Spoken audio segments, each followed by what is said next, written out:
Michael Leahy. He is the author of the new book, Porn Nation, Conquering America's #1 Addiction. And also You're watching Covenant Eyes TV. Today on Covenant Eyes TV, we are speaking with Michael Leahy. Michael is the founder of Bravehearts and is best known for his book, Porn Nation, and his numerous media appearances where he has spoken at length about his story of sexual addiction. Michael has appeared on ABC's 2020, Good Morning America, The View, CNN, CNBC, Fox News, The 700 Club, Playboy Radio, and many, many more local, national, and international media. Bio je Amerikanac Michael, bivši ovisnik o seksu. When I was addicted to pornography, I would spend, it wasn't unusual for me to spend 4, 6, 8 hours a day looking at the material. He has spoken on more than 150 college campuses worldwide about his story and about porn's impact on us as individuals and on the culture at large. Today he speaks with us about sexual integrity discipleship, his mentorship program for men who want to break free from habitual sexual sin. Well, Michael, it is good to see your face again. I'm just happy that I get to talk to you again. It's been a while since we talked in person. You were here at our headquarters a few years ago, and over to my house for dinner a few years ago, and so that was really nice. And we've talked a little bit over the years since then, but you're doing some exciting new things now, and this is what I want to give our viewers a chance to learn about and understand more about who you are.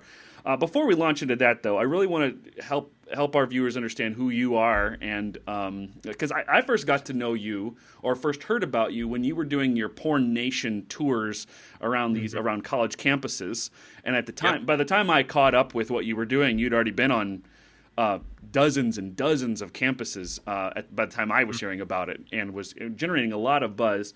Why don't you tell us a little bit about why you were doing that, what you were talking about on those college campuses, what story were you telling them? Sure. Well, as you know my story, I'm going to give you the real brief version of it. But my story is that I was exposed to porn when I was about 11 years old, and that started a 30-year relationship with pornography. So over the course of that 30 years, Luke, it really escalated into a full-blown addictive, compulsive behavior, sexual addiction, if you will. I think from a clinical standpoint, probably the last 5 years, I would have been clinically categorized as a sex addict.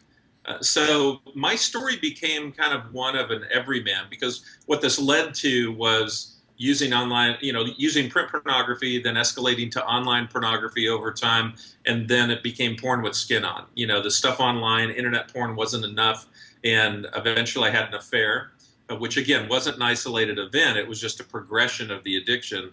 And that affair ended up costing me a 15-year marriage, family of 2 boys, a business partnership with my brother. I mean, just extreme consequences. So it wasn't really, I started getting involved in recovery from this addiction and identified it as an addiction actually starting before I got divorced in 1998. So my real recovery started in probably about 1997. But the first 2 years of my recovery, I was faking it. And maybe some of your listeners, some of your clients, your customers of Covenant Eyes can identify with this. You go in with a lot of denial and delusion, and you think you can manage it, and you think you can handle it. It's just, there's some consequences along the way, but hey, I'm going to try and make this work. And so I was really the proverbial have your cake and eat it too. I was trying to keep my marriage together while still having an affair with this other woman, while, oh, by the way, still being involved with pornography. And it was just an unmitigated disaster. So a year after my divorce in 1998, that would have been 99, I hit bottom. And hitting rock bottom for me was having suicidal thoughts, suicidal tendencies, something that just was mind-boggling to even think about today. But that's how low this thing laid me. And it was really a turning point for me, because that's when I chose life instead. I decided, okay, I got to man up and just deal with what this thing is, which is a sexual addiction. Go find the resources and all to try and get well. And I started to do that. I started to do that from a behavioral standpoint, relational and all, and from a spiritual standpoint. And that was really the key for me, was getting into some spiritual disciplines, getting back involved in church, starting to hang out with the right kind of people, just rebuilding my spiritual foundation, if you will. And over time, what happened, which is kind of interesting, is people started finding me. I mean, I was a guy who was in sales in the software industry. I had no designs or plans on doing this as a full-time ministry or anything. I was just trying, it's kind of like Bill W. talks about in AA. I wasn't there to preach at anyone. I was just trying to get well myself. And so, but over time, as God just started creating this ministry in my life and bringing people into it, one thing led to another. And eventually I could tell that there was a clear call for being in full-time ministry. So I started that in 2002. And very quickly after that, got connected with some people from my home church, North Point Community Church, and Andy Stanley is pretty well known as the pastor of that. Andy caught wind, the leadership team caught wind. They actually stepped in with some financial support and helped me start my ministry back in 2002. They paid for a mentoring program that I was a part of called Ministry Ventures for 3 years, because I had no ministry background, no background running a nonprofit, and all I knew was I was getting better, and that's what I was focused in on. And they were like, hey, there are a lot of other people that are struggling with this too. We want to help you build this ministry. So a watershed event in all that was in 2004. My ex-wife and I did an interview with Andy at North Point. It's called Exposed. I remember that. I have it on our website. I still have people that I usually get 1 or 2 contacts a week from people who have said, hey, I watched the video, your story's mine, what do I need to do to get well? And so that was really huge. But you and I met not long after that, I think. And because I started becoming a client of Covenant Eyes, my board of directors said, you need to be accountable for where you go online. You need to be accountable to other people. So we started putting together a support system for myself. And I think you guys were pretty new at that at the time. But your software was out. It had a couple years track record, in its present form.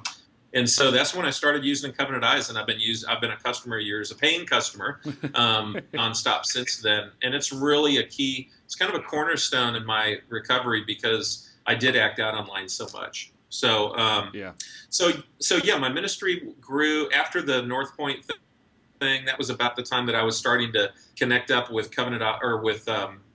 Campus Crusade. Right. And they had a guy who had been touring the college campuses, speaking about the power of porn, but he had to step aside because he was starting to go through a divorce in his own marriage, and it was really unfortunate. But I was kind of there waiting in the wings, and they said, hey, if you can put together a program much like Gene has, then we'd love to have you go around the country and speak to college students, and that's what I started doing. And I think at the peak I was speaking on about 50 to 60 campuses a year. Yeah. That was about the time that I came to your headquarters, and we did the interview, and I got to know Ron and you and the rest of the great team there.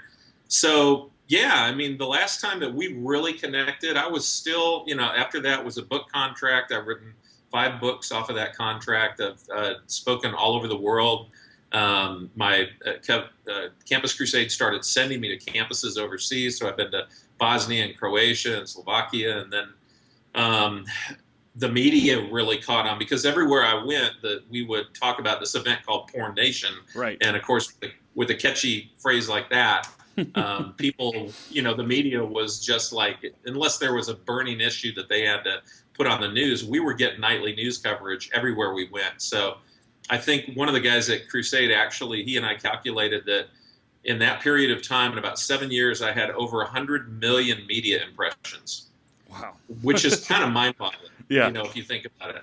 And part of that was being on 2020 and The View and CNN and all that. But most of it was really being on the ABC News in La Crosse, Wisconsin, or, being on the news in Davenport, Iowa, or, wherever we were and wherever I was speaking. So all that to say, just suffice to bring you up to speed, is I spent a lot of time, actually in the very beginning, I was very focused on just trying to help guys who were struggling. And we would go through some recovery material and talk about it. So it was kind of like a 12-step meeting.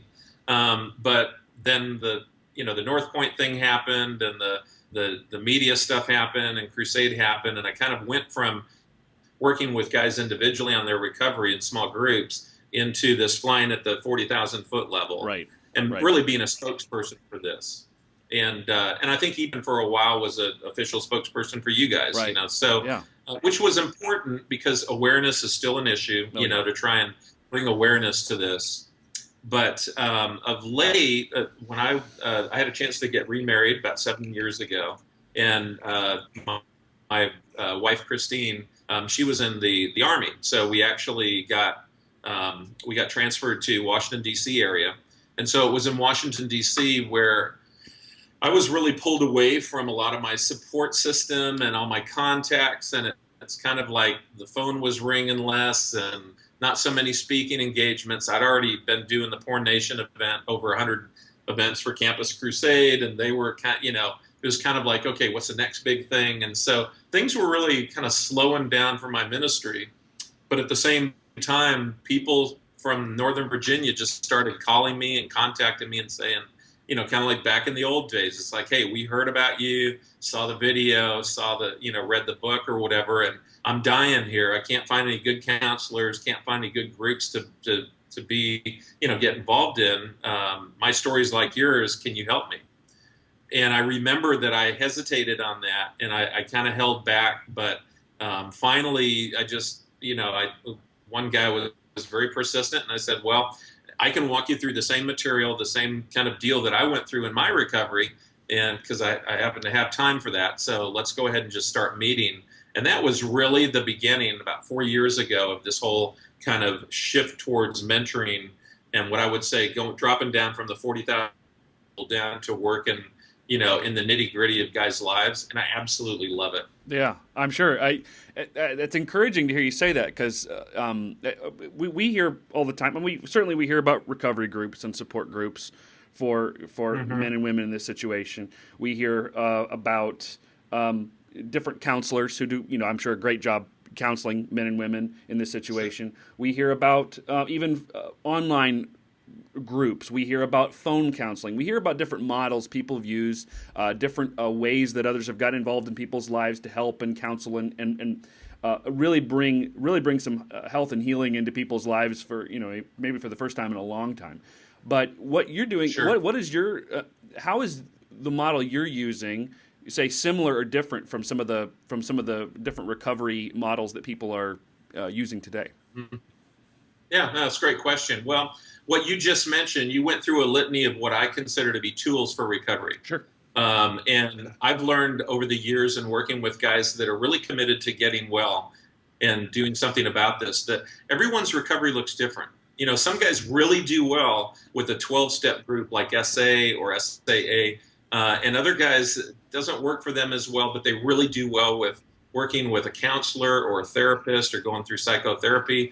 And yet other guys, in fact, I had a board member who, he didn't do any of those things, but he had an accountability partner relationship that would blow your mind. I mean, when I met him, he'd been meeting with this guy one-on-one on a weekly basis for like 12 years. And so he was really allowing himself to be fully known. And, there's curriculum that some people have done. There are some, kind of email accountability things. So, and I've dipped in and out of all of those, just like most guys. But what was really lacking was when these guys came to me, they were saying, I heard that or I read or I watched on video, you talking about how you're free from this, how you're free from this addiction. I want to be free too, but I don't know what to do. Where do I start? The most common question I would hear from a guy who would call me, usually from a hotel room or someplace other than his home, because he'd already been kicked out of his home. His wife was already threatening divorce, or maybe he'd already lost his job, or maybe he'd gotten busted with child porn and he knew he was going to prison in a year or whatever. It's like, I want to be free. What do I need to do? And so what I realized at that time was these guys were coming to me, looking to me as like a guide, like a Sherpa guide, because this really is a journey. You're trying to get from point A, my life's a mess, I've hit bottom, whatever, to point B, which is I want to be free from this. Yeah. And who can take them there? And so as I kind of thought about my own experience, I was very blessed in that, for the first 2 years, I did what a lot of guys do, which is I went in it half-heartedly. And so, I would do different things. I would use a counselor. Literally use, not go to, but I would Right. manipulate a counselor or a therapist or a pastor or my 12-step group and all. Literally for the first 2 years of recovery, I would do all this recovery stuff while I was still involved in my affair. Mind-boggling, stupid. Why waste the time? Why waste the money? But that's the mind of an addict, right? Right. And so it wasn't until I decided to really, that I really wanted to get well and free from this, that I turned to a guy who I had heard was a recovering addict himself, a recovering sex addict himself. And he happened to be a therapist. He was leading a therapy group, and he had some guys that were meeting every week in his office, and they were walking through a curriculum. They were using Mark Lazer's Faithful and True, the original workbook, which was written back in the mid-90s. Great material. And so I started meeting with that group on a weekly basis. I did some one-on-one mentoring with this counselor, or one-on-one counseling. But for the most part, it was kind of group involvement, and then I would use him where I needed to. And I was also starting to go to SA groups, to 12-step groups to supplement that. And I was doing a ton of reading, just becoming more aware and knowledgeable about this whole subject matter. But the difference was this, that I looked to that counselor as kind of, he was my quarterback. And I would go to him and I would bounce ideas off of him of, hey, what else do you think I should do? And should I go here? Should I go there? And so that kind of started me thinking, what these guys really need is someone to quarterback the process. How do you know what kind of counselor to go to? Because there are a ton of people out there in the counseling world that will say, oh yeah, I can help you. And I have heard so many nightmare stories, as I'm sure you have, of guys that spend months and months with therapists or counselors that had no clue what this was all about, or weren't really trained in this area, or they were just spinning their wheels. I had guys who would say, yeah, I met with this guy for several months, and then I was starting to talk about the things I was doing, acting out, and he just kind of let me off the hook, and it wasn't giving me the accountability that I needed. Wow. But that's not really the job of a therapist or a counselor. Right. So I started with these guys, and I just said, listen, I want to mentor you. I want to share with you the things that I've learned over I think back then, I've been in recovery now for 16 years. So back then it was 12 years. It was like, I want to help you with 12 years of accumulated knowledge, of going through recovery. I had some early stage relapses. I was just basically a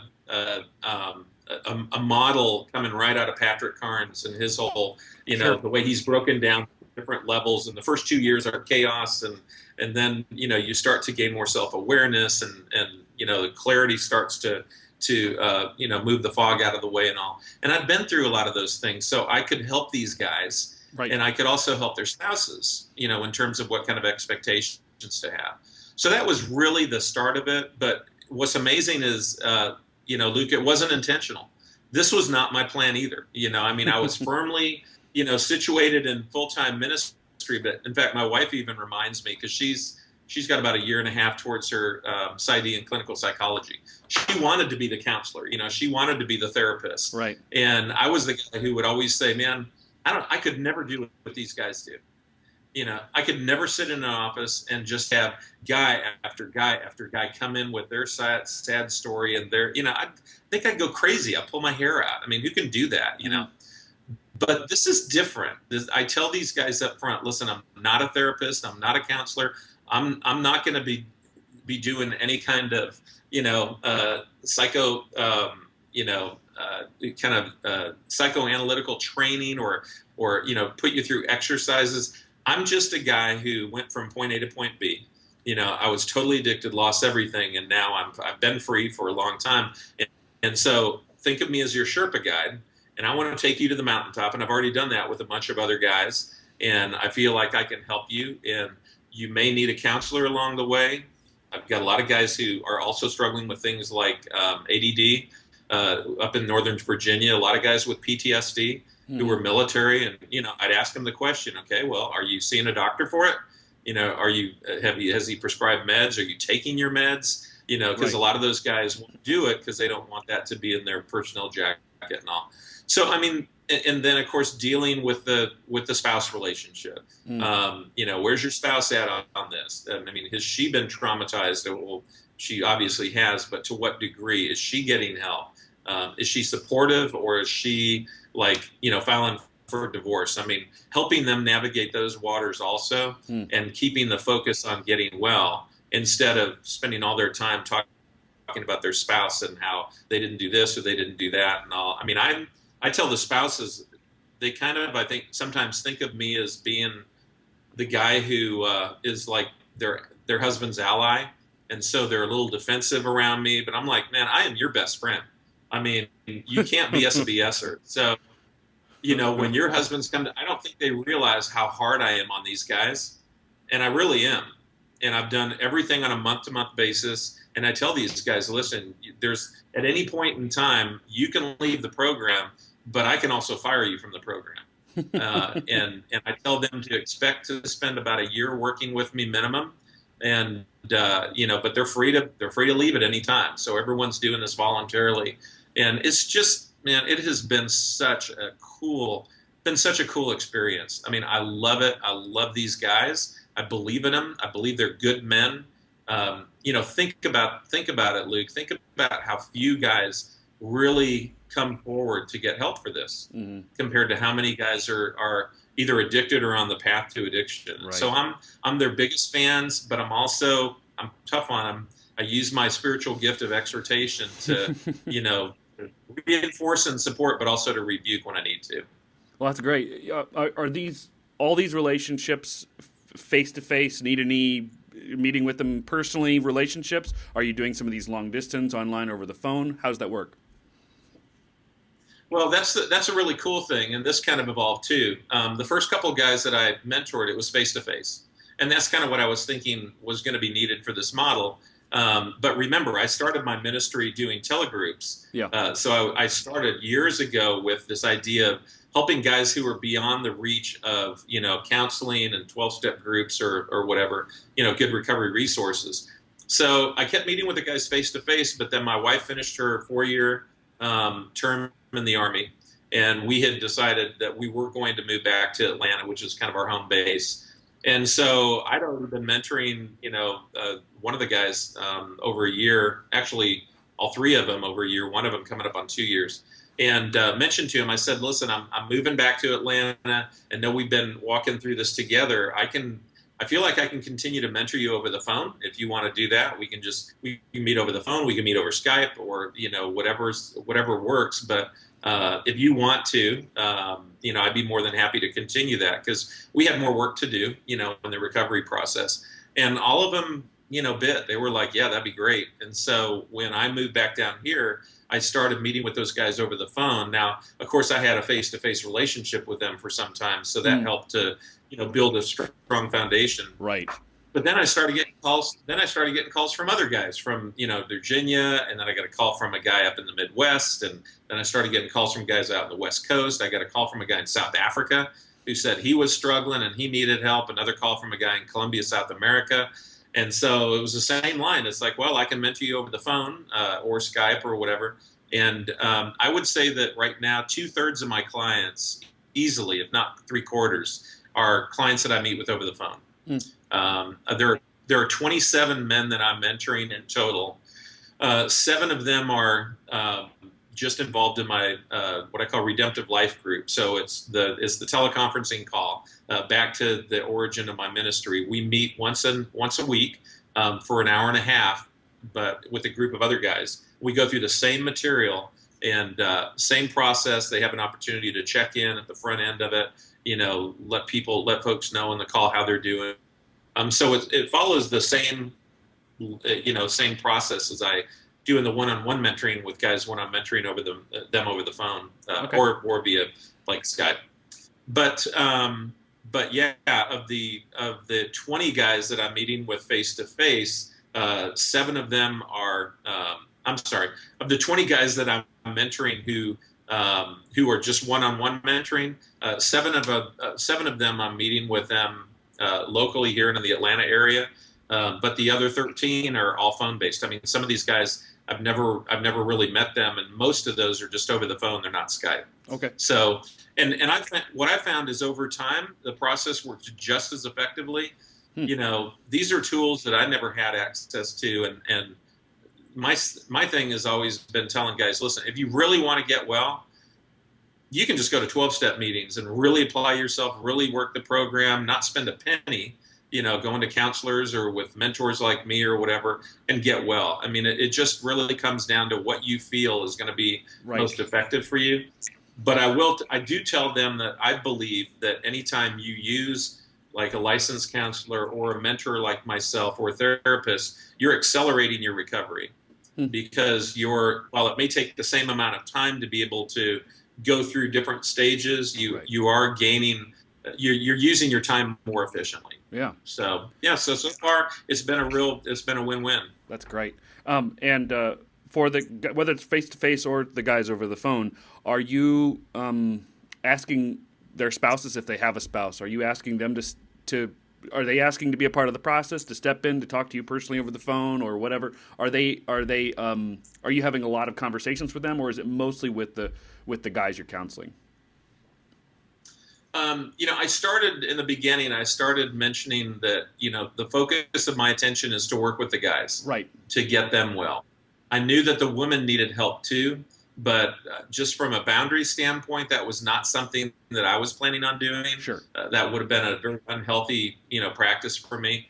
But my wife, the challenge is this wasn't her experience. I was married and then divorced, and I remarried about 7 years ago. So Christine and I haven't gone through any of this. It's not like this was Patty, after restoration, reconciliation, or whatever. And my ex-wife is not involved in the ministry. So, Chrissy has tried to help some of the women. She's actually mentoring one woman right now. But the reality is most of these women are very, very reticent, very hesitant to get help right away. Usually after about a year or so of seeing their husband getting better, they're more open to it. But, their typical line right off the bat is, hey, he's the one who's sick, not me. Mm-hmm. I don't need the help. He does. And, that combined with the fact that they're putting financial resources into getting him well, and there's usually not a lot left over for the woman, even if she wanted help, makes it kind of difficult. Yeah. So what we've tried to do is, I think the best bet, we still offer women an opportunity to get mentored by Christine. She's really great at it. As it turns out, her background in psychology and all the work that she was doing preparing for, being a clinical psychologist has really helped her mentor these women, because unlike the men, where you can take the men through like a Faithful and True or a Pure Desire, whatever curriculum's out there, and the same guys go through the same stuff because the same issues, affect them. So it's almost cookie cutter in a way, even though every guy's story is different, every guy's situation is different. They still need to learn about sexual addiction cycle, faulty core beliefs, family of origin issues and all like that. For the spouses, it's totally different. We have looked at every curriculum out there, every workbook for spouses, and you just can't take them through a standard program like you can the men. Because what this typically does is this issue surfaces other things that they haven't really dealt with in their lives. And that's, I think, one of the reasons why they're so hesitant to come out and get help, because they have a hard time identifying what it is they really need help with. Some may be really angry, others are really sad. Most of them are, a combination of that and 100 other emotions. And they've been traumatized. They've gone through relational trauma.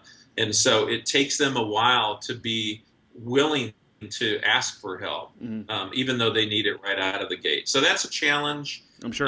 Right now, we're trying to focus on helping the men more than anything, because that model is pretty well worn and pretty proven. I've now mentored over 60 guys, most of whom have gone through or are going through the full program, and they're all doing much better now. That's great. Where are these guys in their story? You mentioned for your story, for instance, that towards the last, say, 5 years or so of when you were in the thick of it, you clinically could have been, diagnosed as an addict, a sex addict. Now, for these guys who are coming to you, I imagine a lot of them are coming to you because that they've hit rock bottom and that's why they're coming to you. So maybe they are addicts. But would you say that everyone that you talk to could be clinically diagnosed as an addict, or are you dealing with a broad spectrum of guys who are just, they realize they have this compulsive desire to look at pornography. Maybe it hasn't ruined their lives in any demonstrative way, but they know that if they keep going down this path, they're gonna end up somewhere very, very bad. So where are they? Are most of them really kind of in the addict area, or is it a broader spectrum? It's a broad spectrum. Okay. I think probably a mirror image of your client base. I mean, okay. I have not surprisingly, the highest number or the biggest group that I have coming to me are guys who are hitting rock bottom. They're literally calling from a hotel room. My wife's, she's threatening divorce. I've screwed up. I've tried to stop this thing on my own. It's been years and years or even decades, and I'm sick and tired. I just need help. I love working with those guys because they're motivated and they do the work. They show up. I don't have any problem trying to make sure that they're, doing the work that they need to do. And so that's kind of like the Sherpa guide, having a guy come to him saying, okay, take me up Mount Everest. Oh, by the way, I've been training for this for the last couple of years. I'm motivated. I'm ready. I've got this thing fully supported, So that's the biggest group. I would say the next biggest group, surprisingly, is I've worked with a lot of younger guys in their late teens and early 20s where their parents have actually come to me and said, hey, we found this on Johnny's computer, or he got caught at school sexting, or our son's flunked out of college because of this issue, and so he needs help. So the parents are still involved, and they're financing. They're doing the financial support to pay for the mentoring because I do charge for this, and I charge roughly what a qualified counselor would charge. It works out to be about $125 an hour. Okay. But I charge them up front on a monthly basis, so I charge $495 a month. I've had some parents even bring me, multiple kids. A couple times where I've had at least 2 or 3 from the same family that I'm mentoring at the same time. So that's a real interesting one. And then I would say the last group, probably the smaller of all of those groups, would be guys who would not fit that definition of addiction, but they're older. They're out of their teens and early 20s. And so they realize that, let's say on a scale of 1 to 10, if 10 is fully addicted, they think of themselves maybe as like a 7.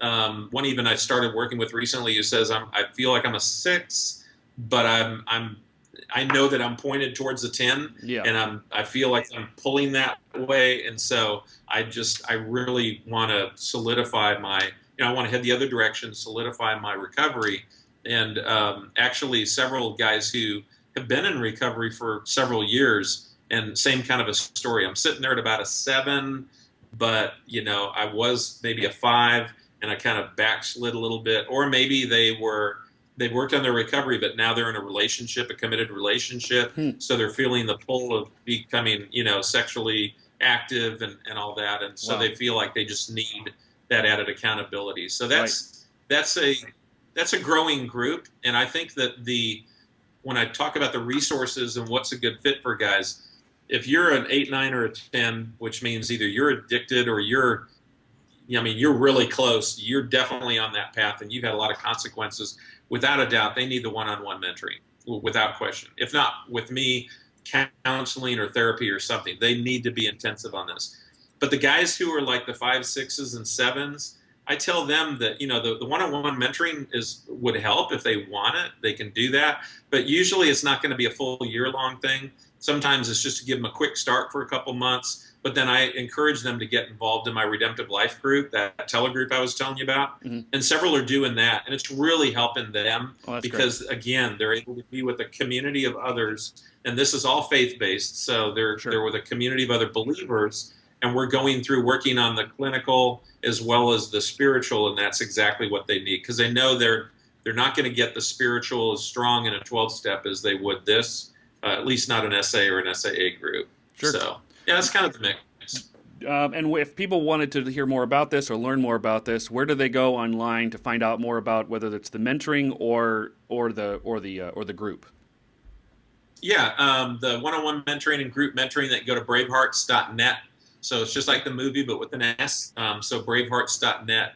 And I have all the information up there. I've got the financial information posted. And I'd love to, there's a little pop-up window at the bottom that says need help. You can click on that and just write up whatever you want to, share whatever you want to share with me and send that off. That's the way I hear from most guys. Okay. And would love to help them. And by the way, again, I really appreciate what you guys are doing. I make it, as I think you well know now, I make it mandatory that all of the guys that I work with use Covenant Eyes. Yeah. Even if they're using someone else's accountability software, I tell them that's fine, but I want you to belly up for the $8.99 or what have you, and get Covenant Eyes, because I love what you guys are doing. I believe and support your business model, and it's just been really helpful for me. And plus, your reporting is so much better than anything else that's out there. I'm working with 27 guys right now, so I'm getting 27 Covenant Eyes reports on a regular basis, and I have to be able to, as a professional, I have to be able to kind of scan through that quickly and get to exactly what I need. I mean, who wants to spend a bunch of time, going through detailed line reports? Yeah. And I'm able to do that with what you guys have done, even with your improved reporting. So, keep up the good work. It's helping me in my job, that's for sure. Well, I appreciate that. Thank you for saying that. Well, okay. Well, Michael, I really appreciated this time we had to talk about this. I think what you're doing is fantastic. So I encourage anyone to check this out who really feels like they need this. They need the Sherpa to take them up the mountain, because this is a vital need. One thing that really impresses me about what you're doing, which is in general what we're commanded to do in the church in discipleship, is that there is something that, and I know this is true with me in my story, until someone who was a little wiser and more experienced than me came along and said, look, I know you don't believe that recovery is possible, because you've been down, you've slammed your head against every brick wall, and you feel like with your willpower you've never made it work. And you feel like this is just this is your last pitch. This is the last thing you can do. What are you going to do now? I know you don't believe that recovery is possible, but you know what? I'm going to believe it for you until you do. I'm going to help you see that there is light at the end of this tunnel, even though you don't have the eyes to see it yet. And it wasn't until someone really believed that and really showed me that I said, you know what, recovery is possible. I can see the light at the end of the tunnel. It wasn't until I had that human connection that I even saw that there was a light at the end of the tunnel. So I think what you're doing is great. Yeah. I think it's awesome. So, well, thanks. Yeah, I had to appreciate that. I heard a guy share once. I thought this was really cool. He said, he's in his line of business. He works with people who are feeling very hopeless and very down on their faith, down on their relationship with God, and really struggling. It's like, what do I do? I'm even questioning, whether God is real at all. And this guy's response was, he said, well, I have enough faith. You're more than welcome to borrow mine until yours is built back up, or something along those lines. And I think that is a lot of what I do. And so I love working with the guys. I get a front row seat at seeing these redemption stories happen. And so that's very exciting. And the other thing is just to remind your viewers that if you have guys who have been in recovery for a number of years and they're feeling called, like I was one time, to really reach out and help others, I'm working with a couple guys right now that I've been mentoring for at least a year and a half, and I'm putting them into kind of a beta program of what I call Mentor Apprentice. And eventually, starting next year, I plan on launching a Bravehearts mentor training. So I want to be able to multiply and duplicate what I'm doing. I know that I don't have to be the only guy that does this, and I've actually had some excellent results with the guys that I've been working so far. So, maybe that can be subject for another conversation that we have. Awesome. But, that'd be great. But yeah, I appreciate it. It's a different model, but I think it makes sense if you think about it. It does.